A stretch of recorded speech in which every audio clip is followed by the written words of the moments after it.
Eu poderia ter sido considerada, e fui considerada, uma pessoa incapaz para ser médica.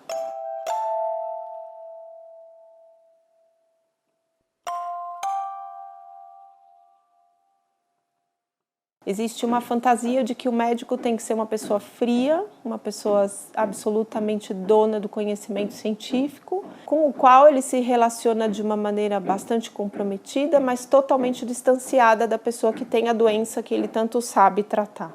E aí faz todos os seus esforços de tratamentos de pontas, tratamentos experimentais, e leva o paciente para a UTI, coloca ele em aparelhos 1000, e aí esse médico é colocado como um verdadeiro ídolo, não para os pacientes, mas para os seus pares. Quando eles se relacionam com médicos assim e percebem que no final da vida deles existe pouca importância da medicina, né, porque não tem mais nada para fazer pela doença do paciente, esses médicos eles não conseguem se manter ao lado desses pacientes, cuidando deles.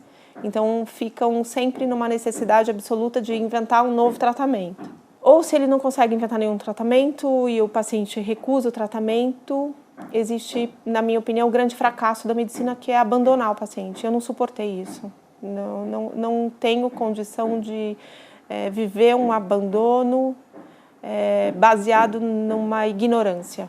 Então eu falei, eu fiz faculdade de medicina na melhor faculdade do Brasil, talvez da América Latina, e que zela tanto pela ciência. Eu falei, será que...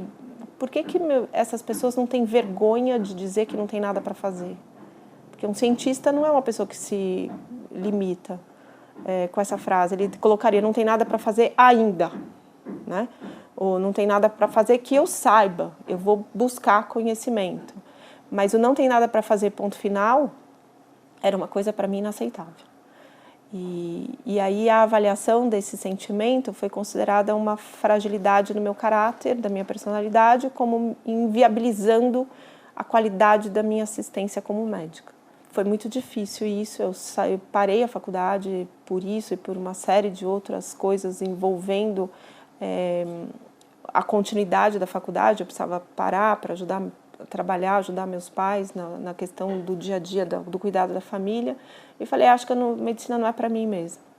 A semente da minha vocação veio da minha avó, que era uma mulher que tinha uma doença muito grave, arterial, e ela tinha muita dor. E eu tinha prometido para ela que eu ia ser médica para cuidar dela. Então eu tinha uma promessa para cumprir. Então eu descansei 6 meses, longe desse mundo aterrorizante, mas eu retomei o sentido da minha escolha, que era cuidar dela. E voltei para a faculdade.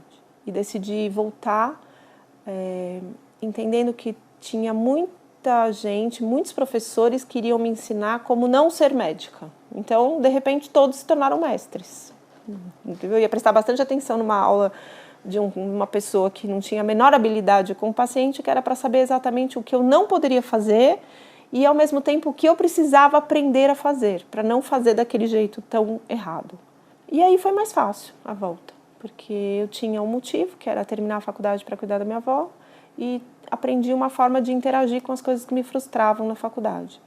Então, aquele paciente que eu cuidava, ele sofria, mas ele me ensinava muito. E eu sabia que, em nome daquele que sofria, eu ia encontrar uma resposta para cuidar de um outro quando eu tivesse meu carimbo, né? Porque eu falava assim, tinha que ter um carimbo para eu poder assinar e carimbar alguma coisa que pudesse melhorar a vida do paciente que eu estava cuidando.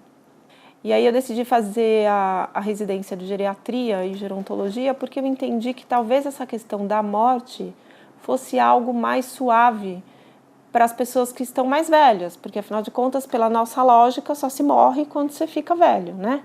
Então, teoricamente, seria uma especialidade bastante acolhedora para esse tema. E foi, realmente foi. Mas eu acredito que o que eu mais aprendi na geriatria foi trabalhar em equipe, que esse é outro desafio também para os médicos. Eles não conseguem sustentar a atenção por mais do que 14 segundos em assuntos que eles não compartilhem algum grau de conhecimento.